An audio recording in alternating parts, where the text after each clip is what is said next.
Welcome, everyone. This is Margaret Smith, the Executive Director of the Trumpeter Swan Society, and I want to welcome you to our webinar about swans in the Yukon Migration Delight. And it actually is a delight to have you all here to learn about this fabulous story and this wonderful place where swans migrate to and where they nest, and it's just an important area. Today's webinar is being recorded.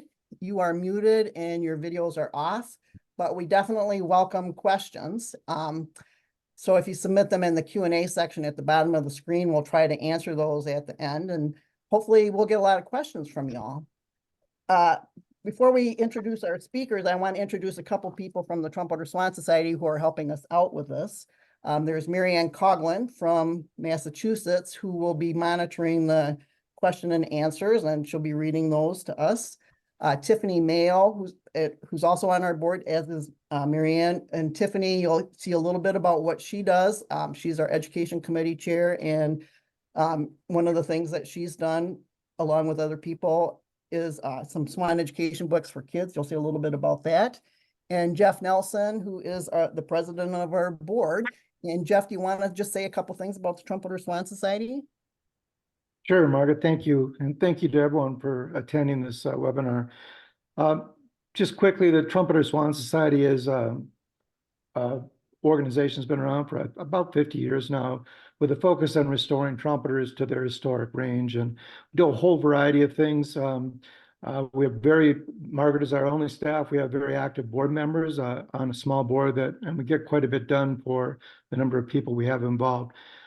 We do things like funding restoration of both habitat and swan populations where that's needed. We do some funding of research and are quite involved with some of the plans being put together for different populations of the swans. We do quite a bit of outreach and education. Tiffany heads that up, but this is part of what we do with these webinars to try to get people up to speed on what's going on in swans and just education in general about swans. A couple other things we do is sometimes we're asked by a variety of partners to be a part of advocacy efforts at various levels of government. We get involved with that, signing on letters and things like that. And we also work with partners to track where we are seeing some mortality events, particularly with lead poisoning and power line collisions. So a whole variety of things. If you're interested, we have newsletters and that sort of thing, but we're again thankful that you took some time out of your day and are joining us for this particular webinar talking about swans in the Yukon. So thank you for joining us. Thanks, Jeff. And just to introduce our speakers here, we're going to have Jim Hawkings, who is retired from the Canadian Wildlife Service, and he's also a board member of the Trumpeter Swan Society.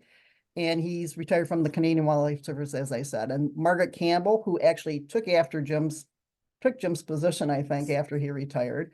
And she's with the Canadian Wildlife Service. And Karen McColl, who is a wildlife viewing specialist from the government of Yukon. And you'll hear about some of her cool work that she's doing up there through the Celebration of Swans, which, if you are interested in how do you engage the public in celebrating swans, how do you get them engaged in conservation, she's going to have some wonderful ideas about what they do up in the Yukon for this multi-week celebration of swans. So Jeff, if you want to turn off your video, that'd be great. And Jim, if you want to continue and take it over, that would be wonderful. Okay. I just got to get these. There we go. So here we are. We're talking about the Yukon Territory, north of British Columbia, east of Alaska. You Americans may want to just think about Alaska. You can picture that and just move a little bit east. There we are, very far north, wilderness area. And I just want to take a minute to acknowledge that the Yukon is the traditional territory of 14 First Nations, and also the Nunavut of the Western Arctic, up in the very northern part of the territory here. And I believe that we are all of us here are working extremely hard to conserve our wildlife and all the places, including the swans, and all the places that they like to live. So I just want to keep that in mind as we move through this whole thing. Here's a few Yukon facts for you, especially for those of you who live far away. We only have about 45,000 people, and a good portion of those live down here in the capital city of Whitehorse. We have an extremely limited road system. You can see the red lines, those are our major roads. And there's a few yellow ones, which are our gravel roads. As far as secondary roads, we really don't have much of anything. So that is the road system, what you see right there. Very small amount of our landscape is actually modified by people. It's mostly a wilderness. We have very little loss of any of our wetlands, which is a contrast to many parts of the continent, sadly. We have very little agriculture, good and bad, I guess. We only produce about 3% of our own food here. So we have lots of wilderness, mountains, and boreal forest. Yes, I did that right. Okay, let's talk about swans to start with. Just kind of go back to the basics. A swan is a huge, tough, hardy, and strong bird. This is from our Trumpeter Swan Society's K2 activity book that we just created. So you're gonna get a little sneak preview of this. So if a swan is one of these swans, especially a trumpeter swan that's standing next to you, it's around 4 feet tall. And if it doesn't like you, that you have a problem. This is a huge, strong bird. So just keep that in mind as we go through as well. And these are the adaptations these birds have. They're extremely well adapted to live in wetlands, in a natural environment. They're going to be living in untouched landscape. They're going to be living in wetlands 24/7, 365 days a year. They have the long neck to reach down to reach their food on the bottom. Their beaks are adapted to eat aquatic vegetation. They have big feet to help them swim. Their feet are about the size of your hand. In case you're wondering, that's a huge implement to do things with. They can spend their time in the water to preen and do whatever they need to do. They have very thick feathers and down to stay warm in the coldest of weather. And they really only get away from water necessarily to nest. And even when they nest, they are basically in the water. They just have a little mound that they nest on. So they're surrounded by water or in the water pretty much all the time in an undisturbed landscape. Let's just look at wetlands here. This is a map of North American wetlands. And the sharp-eyed amongst you will see that the Yukon is not a particularly rich place for wetlands. We have some important wetlands up in the north here, the Old Crow Flats, the Peel River area, and there's a little strip along the north coast. But in general, this is a place of mountains and not so much wetlands. So we don't really have a wetland inventory or a map of wetlands in the Yukon. There's a bunch of inventory that's kind of been, people have done over the years in some of the local areas, like in the Southern Lakes and in the Dawson area here more recently, and some of this stuff up in the Old Crow and the North Slope. There's been a few little mapping and inventory exercises, but we don't really have a map of Yukon wetlands. What we do have is a sort of cobbled together or less formal inventory of Yukon key habitats for waterfowl. And of course, these are going to be wetlands in a natural landscape. You can see down in the south, these are mostly little bits of spaghetti that are along the river valleys, sort of between the mountains. And some of the major river valleys show up a little bigger because they're considered more important. So that's the situation. Again, not particularly rich in wetlands. And I'm just going to have a little bit of a look ahead to what Margaret's going to talk about. These are some of our key areas, or our really prime areas for trumpeter swans, and they happen to, of course, be in some of our prime wetlands.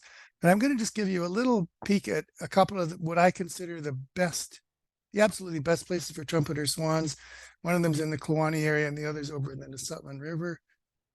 So this is the Pickhandle Lakes in the Kluane area. See, it's right next to the Alaska Highway here. There's an aerial view. There's mountains on both sides, but there's a bunch of wetlands along this Koidern River. And that's what it looks like. You get a little closer to the ground from an airplane. Just an absolutely gorgeous place. Mountains in the background, boreal forest. It's really a piece of wilderness. And this is along the Sutherland River, much the same thing. It's a river valley with associated wetlands. And that's what that looks like. There's a couple of trumpeter swans in that place. Again, basically a wilderness in the boreal forest with some mountains in the background. Margaret, I'm going to turn this over to you to talk about swan populations. Okay, so I'm Margaret Campbell. I'm a wildlife biologist with the Canadian Wildlife Service. I am also the new Jim I took over for him in 2014. And so what I'm going to talk about is swan populations. How do we know how many there are? And how do we, what are they in the Yukon? So next. So one of the questions we get a lot is, how do you know how many waterfowl or swans there are? Most of the surveys that we do are done from from different types of small aircraft, either planes or helicopters.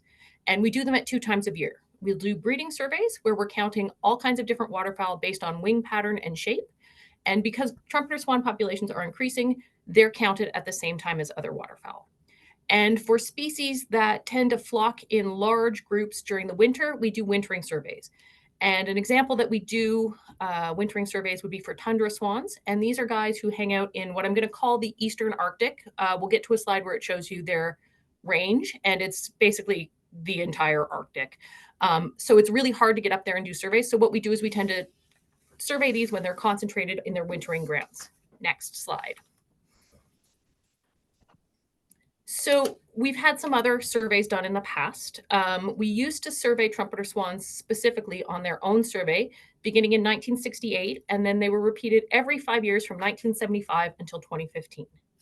We've also got some interesting data related to marking individual birds, either with leg bands that are metal, collars, which are colored and number coded, or you can also do some really interesting work with tracking data, where you have either a satellite, a GPS, or a radio collar. And Jim will talk a little bit more about some of the more recent data that's coming out of these things in a little while. Next. So what we're going to do is we're going to talk about Yukon swans next. And just as a heads up, we're not going to talk exclusively about trumpeter swans. We're going to talk about 3 different species of swans that occur in North America: tundras, trumpeter, and mute swans. And mute swans, I'm going to just keep that very short. These are the swans that you're probably going to see in southern Canada and the States. These are native to northern and central Eurasia. They have been primarily introduced into parks and ponds. In Canada, they were often gifts from royalty. A lot of them have escaped and are now breeding in parts of southern Ontario and British Columbia. And when they are on the nest, they can be very, very aggressive, and they will displace native waterfowl. Next. So here are 2 species that actually occur in the Yukon. We've got tundra swans, and they are pretty big birds. There's actual measurements there. They have a little yellow patch, but it can change different sizes depending on the individual, right near their eye. In the spring during migration, they are white, the last year's babies. And like it says in the name, these guys nest on the tundra. And they sound like a little bit like a goose. And then if you want to play the sound, Jim.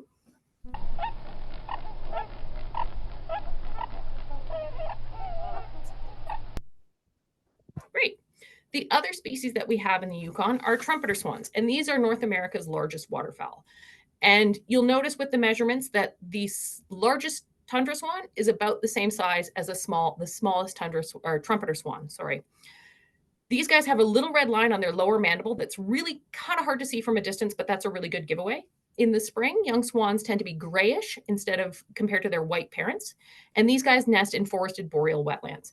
And they have a really distinct 2-noted trumpet sound, which gives them their name.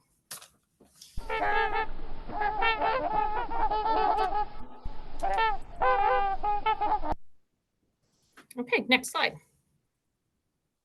So this is just an example of where a tundra swan pair would breed. So you can see in this photo, you can see their little yellow spot on their eye. They're hanging out on the tundra. This is happy places for tundra swan. Next.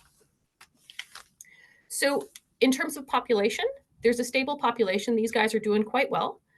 When they come to the Yukon during migration, they tend to arrive a little bit later in the spring, towards the end of April, in larger flocks.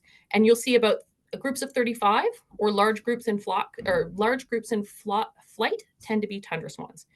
These are not species that are hunted in Canada, but there are traditional Indigenous harvest rights, and there is some limited fall harvest in parts of the eastern United States. Next. So this is a distribution map that shows you how the different swan populations are spread out. And so there's 2 populations, and this is what I meant about eastern and western. So the swans that breed in the Yukon are part of the eastern population. So they will breed all across the Arctic, and they'll spend their winter in parts of the coastal USA. Whereas western tundra swans are the ones that we see most frequently in Whitehorse in the southern Yukon, and they're going to migrate from Northern California, Oregon, and Washington up into the west side of Alaska where they're going to breed. Next slide. So these are just some examples of tundra swan breeding habitat. This is on the Arctic coastal plain in Alaska. Next. This is the Yukon Delta in Alaska. Next. And this is Banks Island in the Northwest Territories in northern Canada.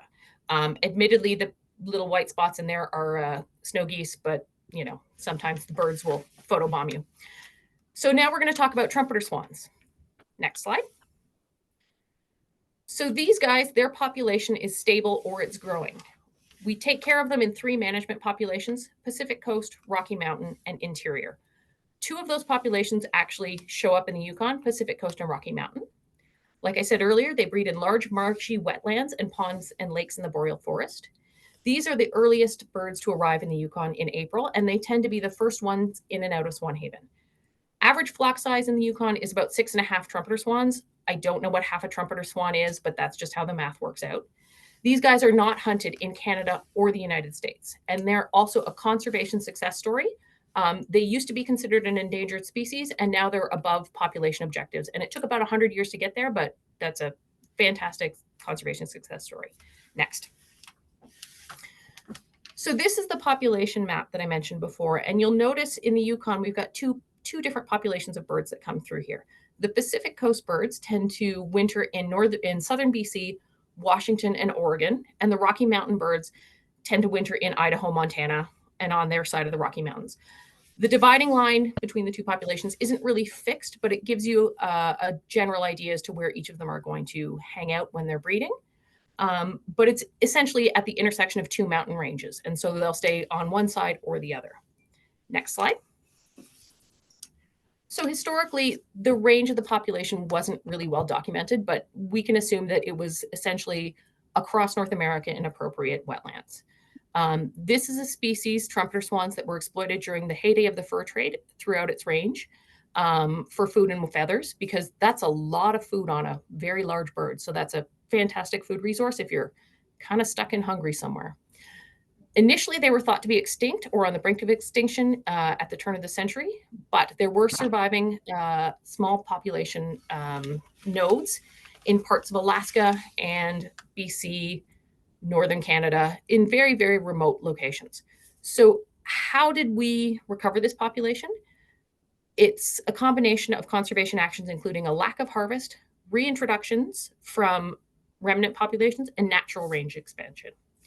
So that leads to the next question. Next, where can you find them in the Yukon? And the answer is kind of pretty much everywhere.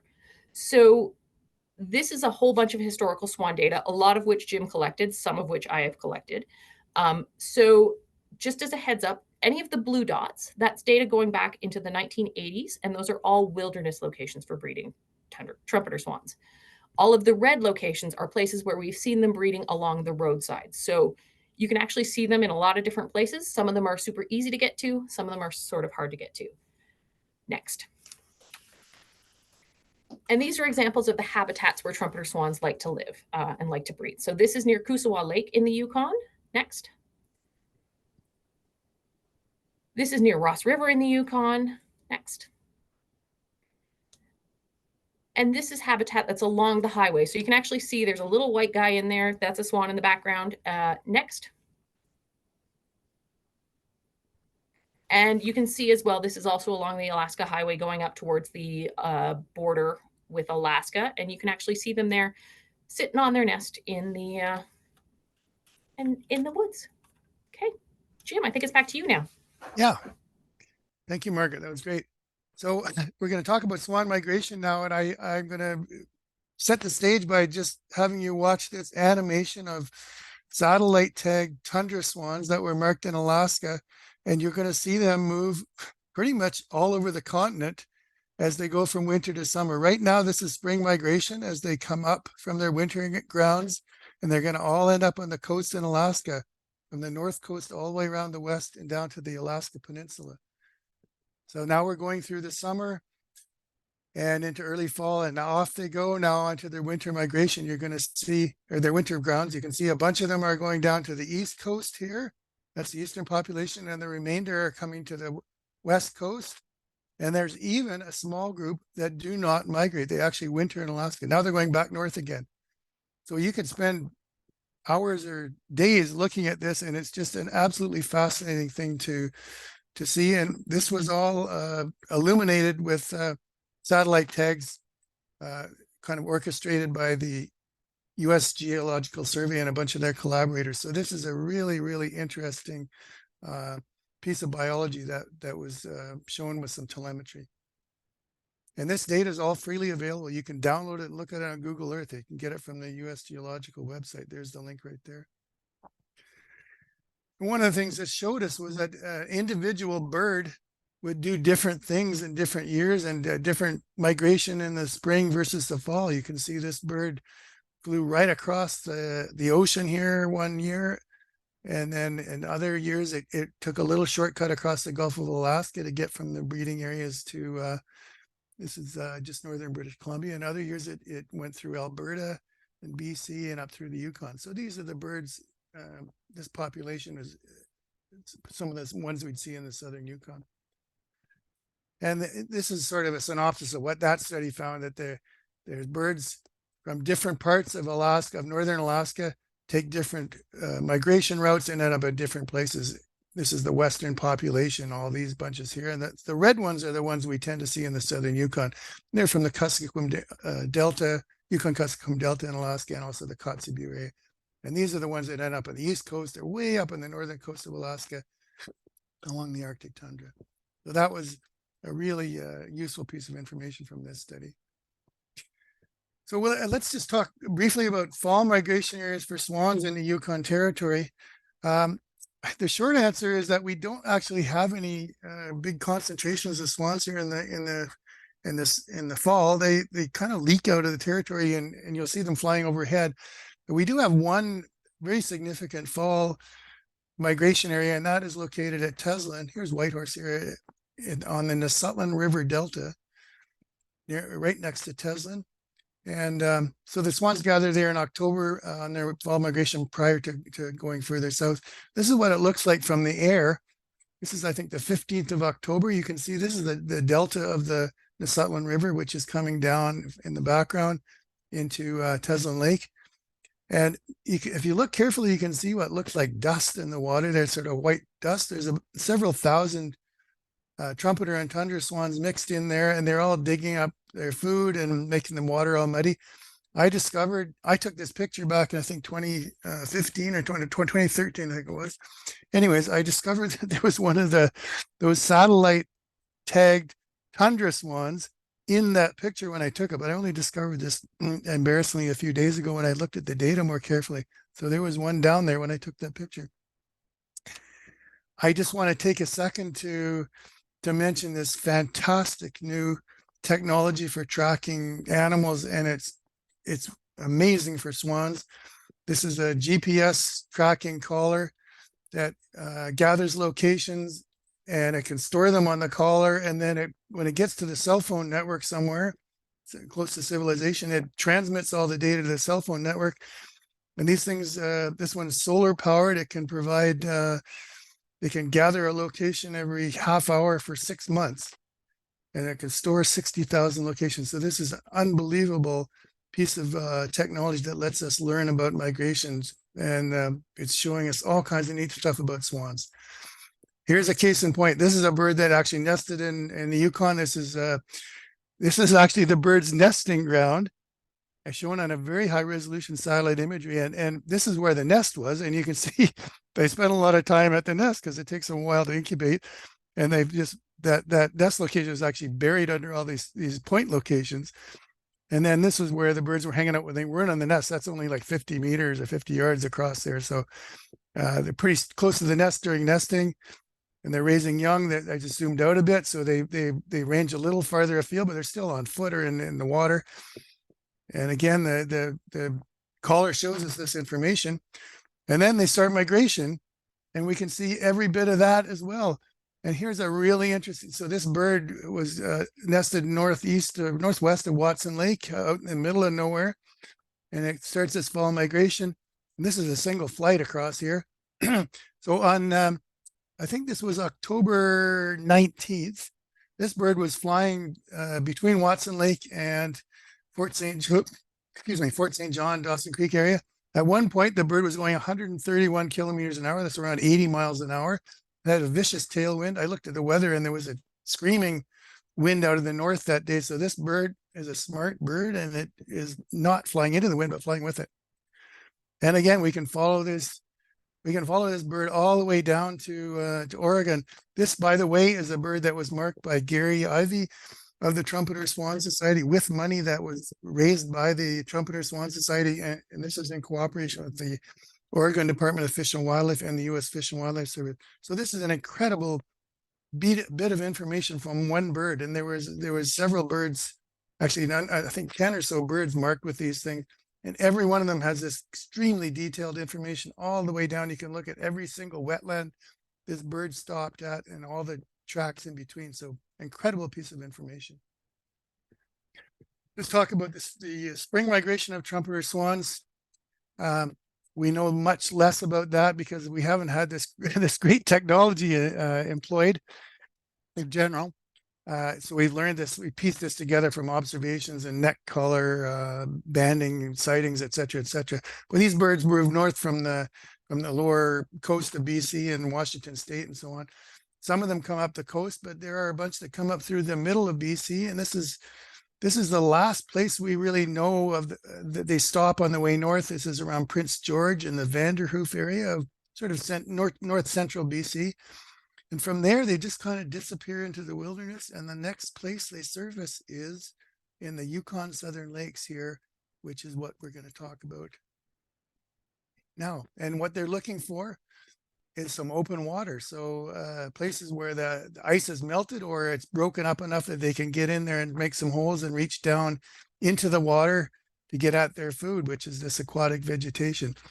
Obviously, this does not work if the ice is still there or if the water's too deep or whatever. The conditions have to be just right for them to get at their food and make a living during the spring migration.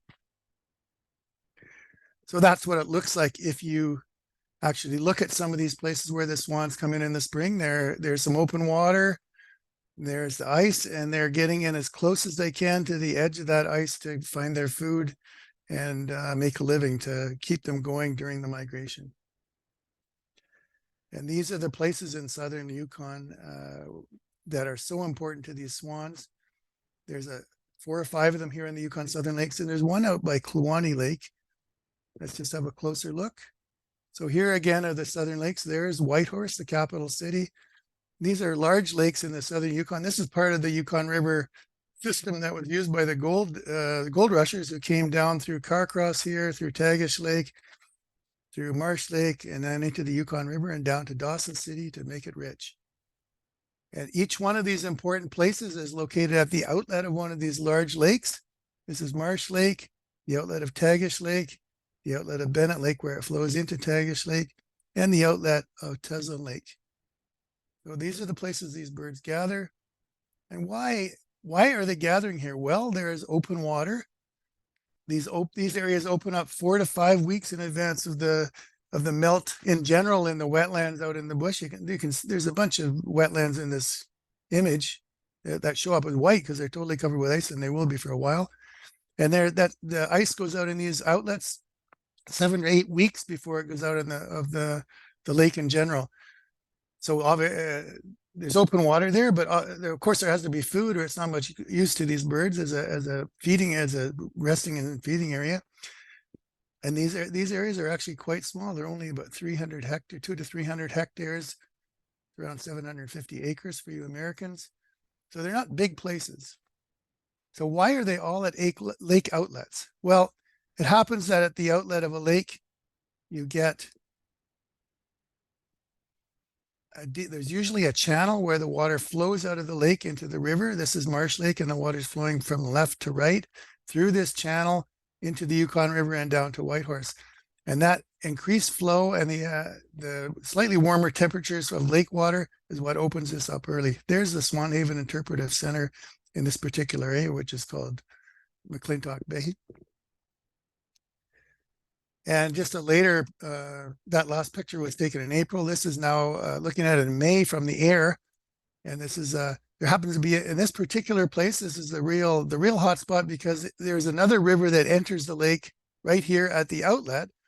And this carries a huge amount of sediment, which has created a big river delta with all these aquatic plants that the birds love to feed on.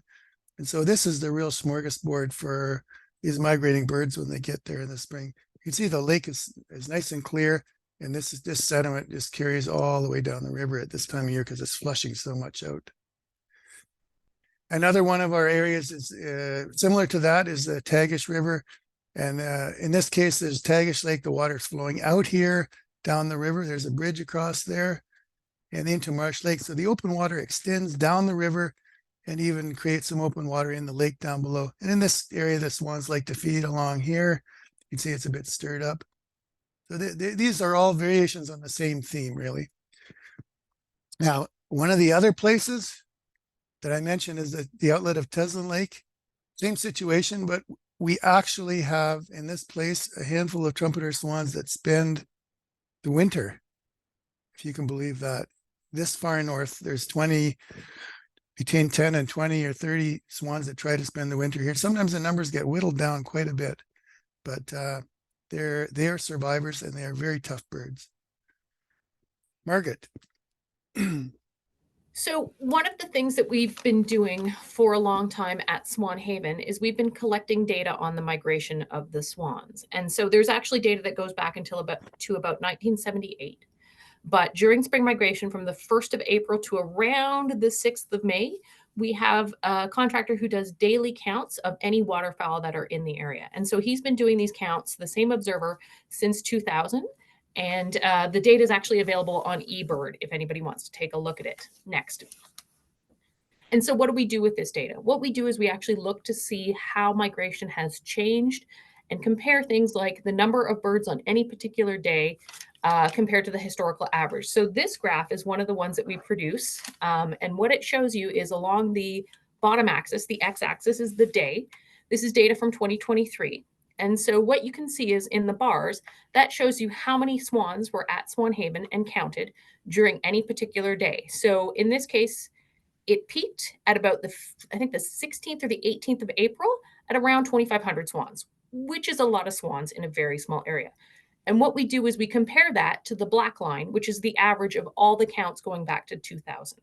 And what this shows us is that, the swan migration has changed a little bit. So you can see that there's kind of like a big peak at the beginning, which is mostly trumpeter swans. And then there's a little peak at the end, which tends to be more likely to be tundra swans.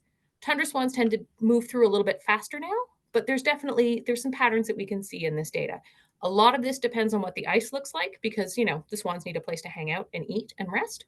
But this is the kind of data that we do collect for migration. Next. So now we're going to get to the real fun stuff. We're going to have a look at what it actually looks like at these spring migration areas. And this, again, there's swans hanging out at the edge of the ice in the shallow water, digging up their food. Some of them are sitting on the ice. There's a bunch of ducks and geese hanging around as well. So this is the sort of general scene. And we're going to have a little bit of sound and motion here. This is what is going on here. So just kind of drink this in. If I can get my mouse to work. Here we go.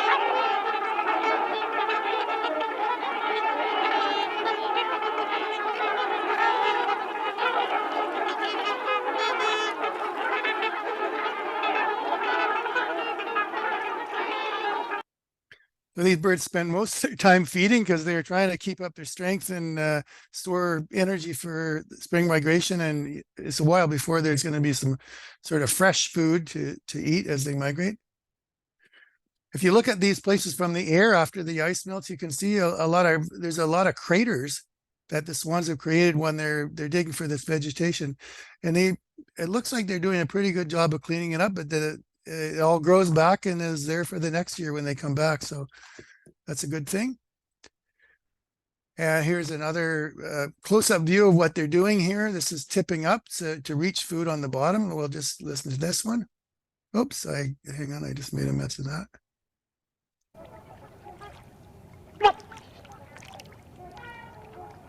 They can hold their breath for quite a while as they dig in the bottom, and they're using their feet to balance. And you'll see this one up here. He's going to come up and use his feet to loosen up the vegetation by sort of kicking like a bicycle. Do you see that? He's sort of pedaling with his feet to loosen things up. So that's a close-up of what's going on out there. Hundreds of thousands of swans doing the same thing. And here's something you guys have all seen before. The sight of a trumpeter swan, a bunch of trumpeter swans taking off, is quite something to behold, and it's very loud. They make intention movements with their necks before they take flight, and then off they go.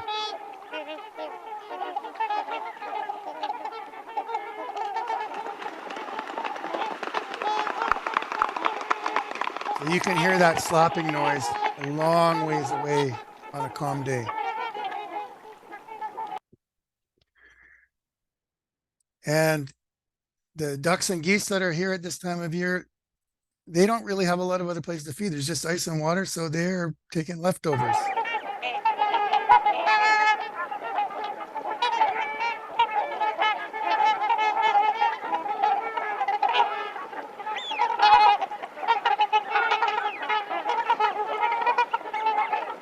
You can see the plants windrowed along the ice, the little bits of vegetation there.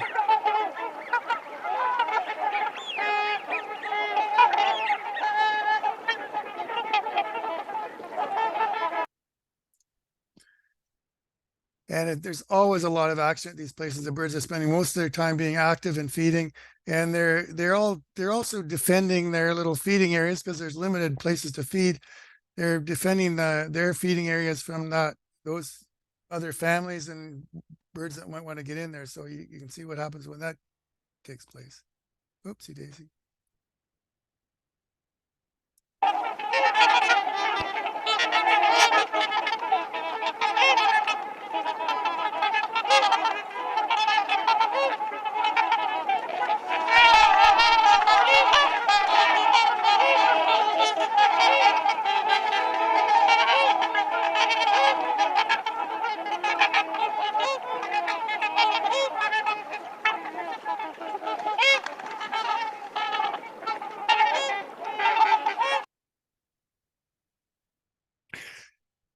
And the young trumpeter swans stay with their parents right through the spring migration, and they only get kicked out when they get to their breeding ground. So just watching this one, you can see there's a family group kind of swimming along, and the youngsters are staying with their parents. So that's you can sort of look at every swan in a huge crowd. You can see who belongs to whom.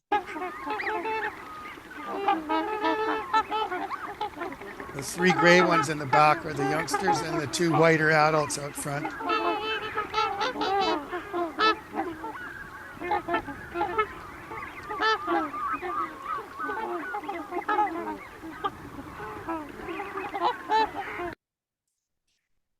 And there's only ice and water, as I said, so the swans are perfectly happy to get up on the ice and sleep and rest and do their preening. Again, there's a family group plus one extra hanger on, so we'll just see what they're up to. I think that third adult in the back is the one that doesn't belong to the family, because he's going to sort of wander off now. You got the two youngsters and their parents are busy sleeping. You got one eye open to keep an eye out for trouble.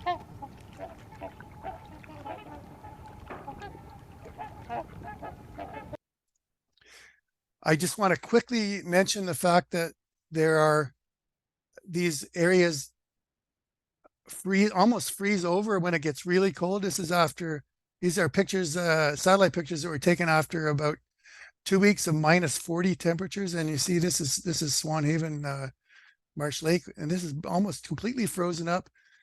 And at Teslin River, there's a little bit of open water. It's mostly frozen up, and the Tagish River, again, mostly frozen up. Just a little bit of water right at the outlet of the lake. Fast forward 2 weeks, and it's warmed up to, between 0 and -10 C, and a whole lot more open water. So there's a little sliver of open water here at Swan Haven, much more at Johnson's Crossing, and the Tagish River has opened up completely. So quite a difference with just a little bit of warm weather. And we have a whole series of pictures taken for almost 35 years, exactly the same date, more or less, every year. And this is at Swan Haven, and there's a tremendous variation in what happens over at these seasons. These pictures are all actually online. You can see them for yourself. Here's a couple of extreme examples. 2016, probably one of the earliest springs we've had. Almost no ice on the 25th of April at Swan Haven. And there's 2013, pretty much the same date, a whole different story. This was a really tough year on the swans. This one, we found dead swans. They were starving. I think some of them succumbing to lead poisoning. Not because they were poisoned there, but they picked up lead and without enough to eat, that they really got the better of them. So that was nasty. Just ever so quickly, a bunch of our wetlands, including some of these areas, have some sort of protection. They have designations as, well, we have one national wildlife area, which is a federal protected area. We have things that are called key areas for wildlife under the Yukon government's program to identify areas. We have important bird areas, which is a federal, and in fact, I think a North American designation.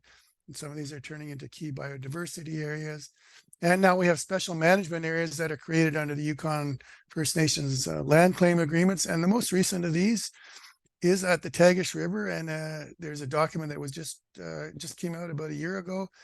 That's a management plan for this area. And there's a lot of good reading in there. If anybody's wants to, you can download it off the internet. So this is a path forward to protect these areas and the birds that live in them going into the future. Just ever so quickly again, where did Swan Haven come from? Well, it's a result of a bunch of increasing interest in conservation and concern about human use during the migration. People are much more aware of the need to protect these areas. And so this sort of started in the 80s and 90s with the Yukon government's wildlife, the birth of Yukon government's wildlife viewing program. And the Swan Haven itself was a cooperative venture of the Ducks Unlimited Canada, Girl Guides of Canada, and the government of Yukon, and opened in 1994. And I'm going to just turn this over to Karen, who can finish up with the celebration of swans. Go ahead, Karen. Okay, thanks, Jim and Margaret. I am learning a lot, so that's been really great. My name is Karen McColl. I'm a wildlife viewing specialist with the government of Yukon. I'm not a biologist. I'm more of an event organizer. I'm going to tell you about the celebration of swans that we host every year. And by now you can probably see why we have a festival, a bird festival, because we have this amazing bird migration. And we also, even though, as Jim said, we don't have a ton of roads in the Yukon, we do have some key areas where it's very accessible for people to view the birds. So with this short presentation, I'm just going to tell you about, well, for those of you who have your own birding festivals, maybe there's some ideas you can get from our festival. And also maybe this is a festival that you want to attend at some point. So as we've seen in this earlier slides that Jim shared with us, Swan Haven Interpretive Center is the red star there. And although the open water isn't directly by the center, it is a short walk from the center to get out to get closer to the swans. And this interpretive center is about 30 minutes from Whitehorse, which is where most of the people in the Yukon live. And it's also right along the Alaska Highway. So really easy place for people to get out to. Next. So the Swan Haven Interpretive Center, that's where most of our activities happen for the celebration of swans. The celebration of swans happens from April 1st to 30th every year. So it's a month-long festival, and that way we're capturing the majority of the peak spring waterbird migration. So that's the actual interpretive center there. And then that's the view in the middle from the deck area where you can see there is a walk out to the water. The interpretation in the center, I think, is really awesome. It's the really useful hands-on interpretation so people can learn about the migration and identification of water birds, as well as swan life cycles.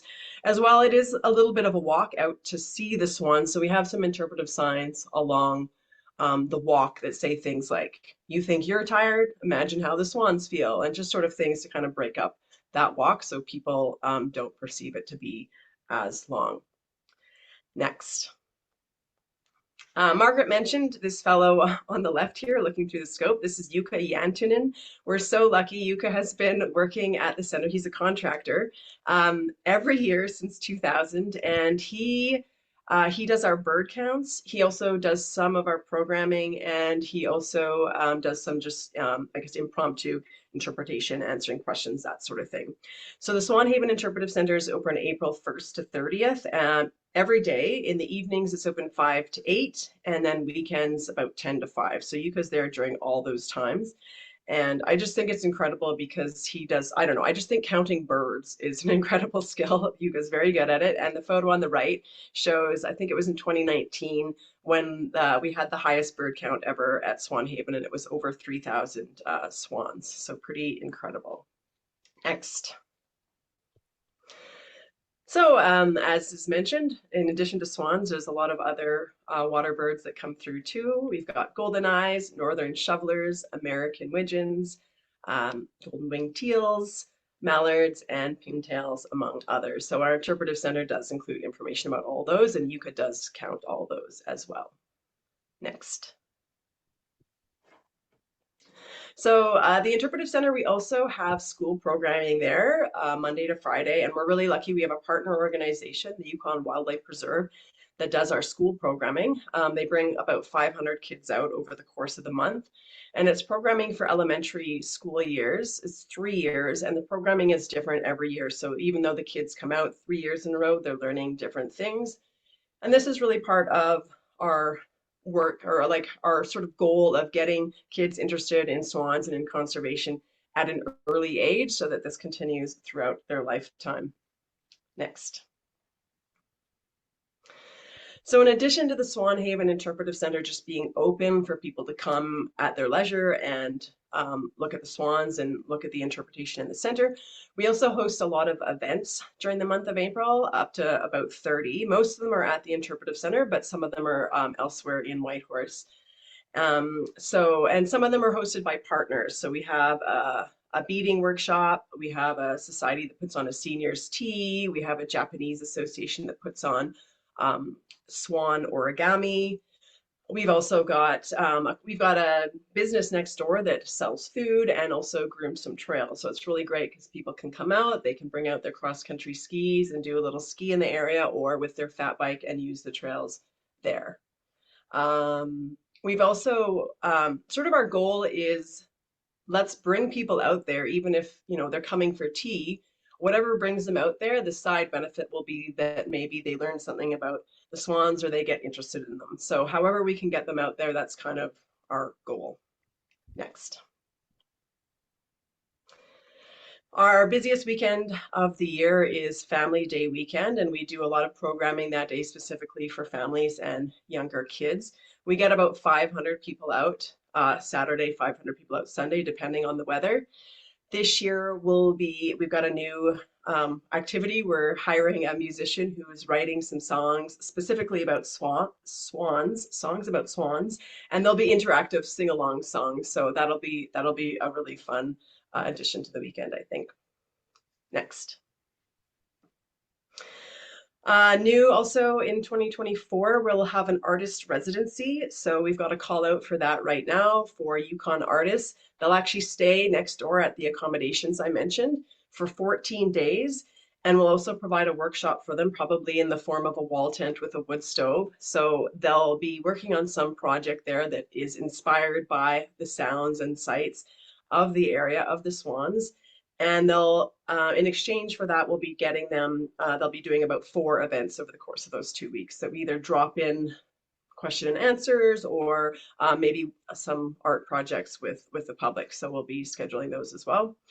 Very excited that we're having the Tagish Nation dancers perform. That's a First Nation dance group. And when I approached them about performing, they were very excited. It was something that's very meaningful to this group, and so we're hoping to pair that with another ceremony by a Carcass Tagish elder doing a ceremony welcoming the swans. So in general, we have had a couple of activities led by elders, storytelling, fires, and whatnot, and we're always trying to expand and get more of that cultural programming. Next. Okay, so festival by the numbers. So all this adds up to about more than 5,000 visitors sort of on average, or at least last year came out to the center, and that's a combination of more than 4,000 people just coming to the center, events attendance of over 1,000 people, and school programs about 500. So when we extrapolate that to the Yukon population of just 45,000 people, it's more than 10% of the territory's population come out, and this is a pretty consistent thing. So people are coming out every year to mark the start of spring. Next. I thought I'd just speak briefly about how we promote the festival.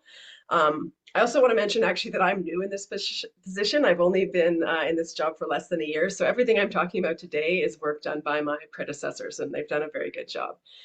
So one of the ways that they've been promoting the festival is this poster competition. So we get artists to submit their designs for a poster, and then we select a design and we put these posters out, and these posters get posted around town. They're given away for free, and there's some people who have been collecting them every year. So this just shows a smattering of the posters that we've had over the last few years. Next. In conjunction, we have a student art contest. So these art pieces get posted in the Swanhaven Interpretive Center. And, you know, some of us might not always appreciate children's art, but last year we kind of messed this up and we didn't promote the contest very well. And there was a number of people who commented that they really missed seeing the children's art in the center. So again, that's a way of just getting sort of all demographics of people involved. Next. As well, we're lucky we've got a lot of media support for the Celebration of Swans. So usually there's a few interviews that we do at sort of the beginning of the festival just to talk about the festival and what we're doing, as well as there's sort of like a special event, like a special event or a special moment of peak swan migration or an unusual water bird sighting, then often there's interest in the media from that as well. Last year and previously, we have also had CBC Yukon, the Canadian Broadcasting Company, our regional radio, do a live broadcast from Swanhaven as well. And Jim was one of the people who was interviewed for that. So yeah, just a lot of local interest. We also, as a way of promoting the festival, we have these big swan signs that we put at key road junctions around Whitehorse. And having not been involved in this for very long, I can say that as a member of the public, you definitely know when the Celebration of Swans is happening because it is very well advertised. Next. So overall, as we said, we have many repeat visitors and hoping to have that generational impact of people coming out as kids and then bringing their kids out as well. And again, making it this annual thing to come out and see the swans and just be excited about spring. So we estimate that about 70% of the people who come out are locals. We also are trying to get new Yukoners out. And we, at least one weekend a year, we organize a shuttle from Whitehorse. So that's about 30 minutes for people who don't have their own transportation to try to get anybody who wants to come out to this festival come.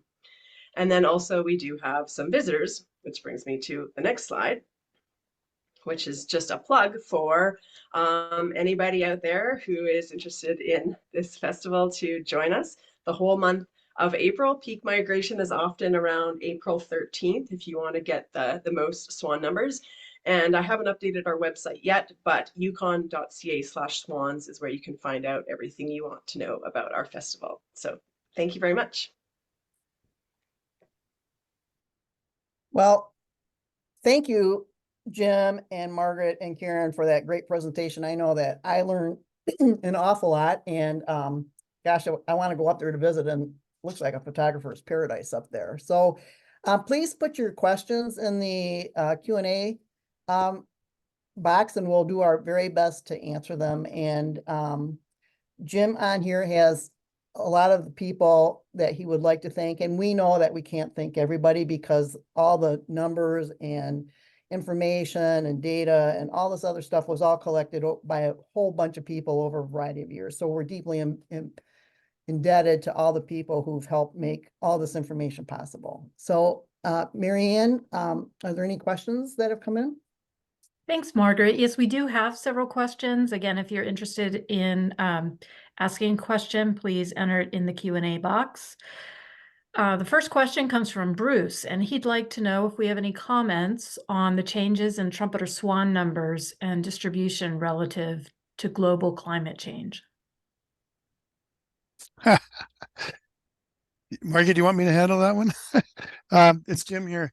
There have been a number of people who've sort of looked at the possible effect of climate change on many birds, and I think there's been some looks at trumpeter swans as well. And my recollection is that there's a little bit of concern about wetlands drying in the north as a result of hotter weather, and then the permafrost melting and how that's going to affect wetlands. So there is a lot of people thinking about that sort of thing. I'm not sure if anybody's actually made any huge conclusions about it, but climate change probably will affect these swans. Their range may move farther north as the climate warms.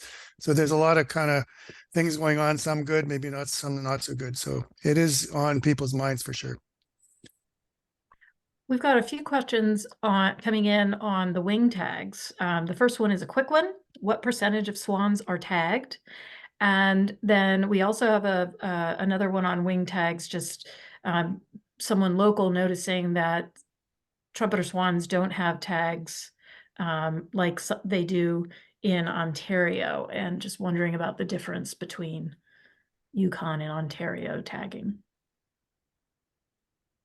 Well, this is Margaret Smith, and I'll just say, Ontario is the only province, actually the only place that actually puts wing tags on trumpeter swan. So if you live in Ontario and you see a wing tag swan, you will know it's a trumpeter swan, you will know it's not a mute swan, and you will know it's not a tundra swan. But that's the only place where they put wing tags on, is Ontario.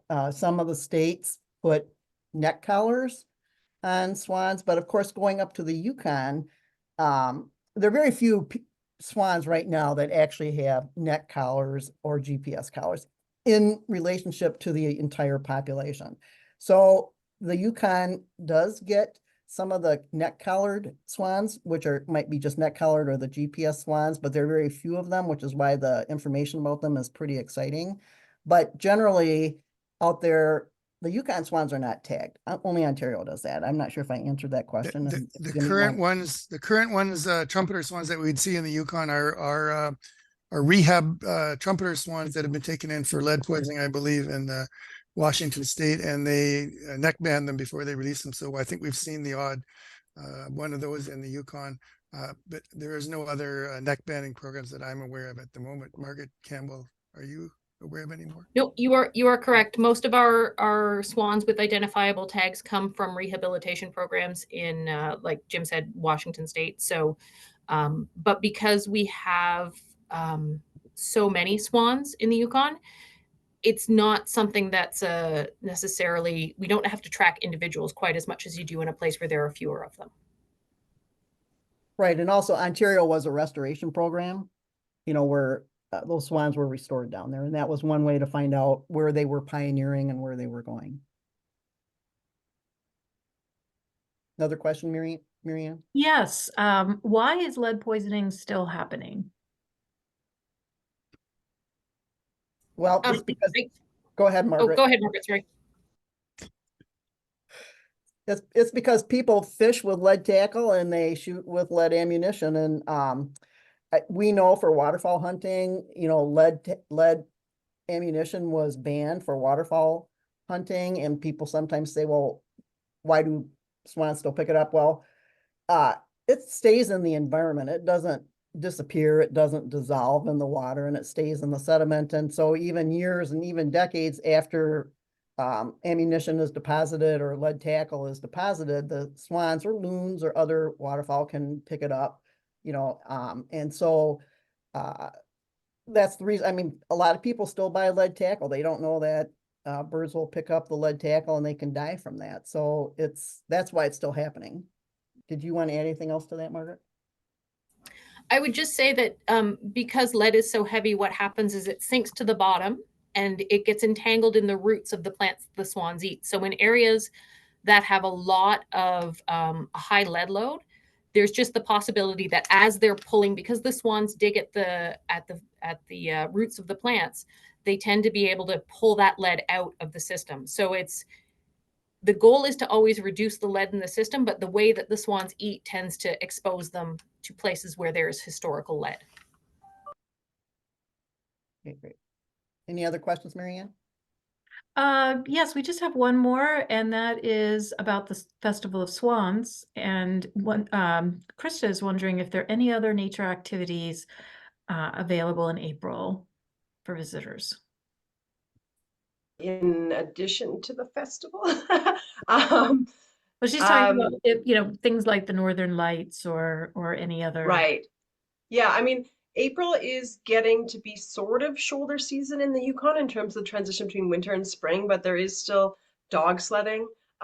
If you go up high, I still go fat biking on the lakes. So there is still Northern Lights because we all are still getting darkness sort of at maybe after 9-10 p.m. by then. So yeah, and April it's a beautiful month in the Yukon. So yes, and also I should mention too, like a lot of people drive through the Yukon to get to Alaska, and these swan viewing locations, these prime ones, are right along the Alaska highway. So if you're going to be driving thousands of miles up to get to Alaska, definitely make sure you stop by and visit us. And those are our questions, Margaret. Great. Well, thank you all for being part of our webinar, and thank you for the presenters, for giving such a fabulous presentation, and for all of you for attending it. Couple things is after the webinar ends, in your browser, you'll have a survey, a brief survey, where I want to know if you learned anything interesting, if you have any other swan topics you want to learn about, and if you haven't already received our e-news about future webinars, if you want to receive those as well. And I want to thank everybody again for being here, and you will get the recording maybe on Sunday. It takes about 2 to 3 days to get that. So you'll get an email from Zoom with a link to the recording, which I'm going to upload to YouTube.